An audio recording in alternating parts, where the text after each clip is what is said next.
En Russie, malgré la répression musclée de l'État et de l'armée, les manifestations se multiplient au lendemain des élections législatives remportées par Russie Unie, le parti de Vladimir Poutine. Les opposants pourtant jouent gros.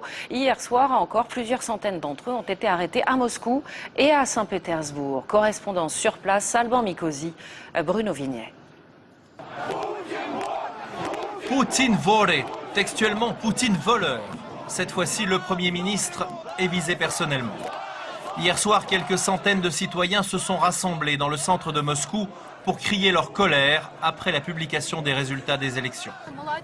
Les jeunes se contactent sur les réseaux sociaux et beaucoup d'entre nous sommes furieux. On ne veut pas vivre dans un pays de voleurs.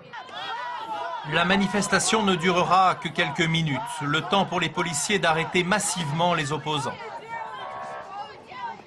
D'autres n'auront même pas le temps d'exprimer la moindre contestation.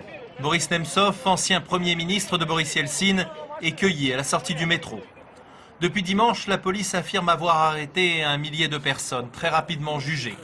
Les personnalités les plus charismatiques, comme le blogueur Alexei Navalny, écopent de 15 jours de prison. Malgré cette fermeté, le mouvement ne faiblit pas. Il a même touché d'autres villes, Rostov, Ekaterinbourg, Saint-Pétersbourg. Là aussi, les forces de l'ordre interviennent très rapidement et embarquent sans ménagement tous ceux qui émettent la moindre critique. Pendant ce temps, Vladimir Poutine multiplie les interventions publiques mais sans jamais faire référence aux protestataires.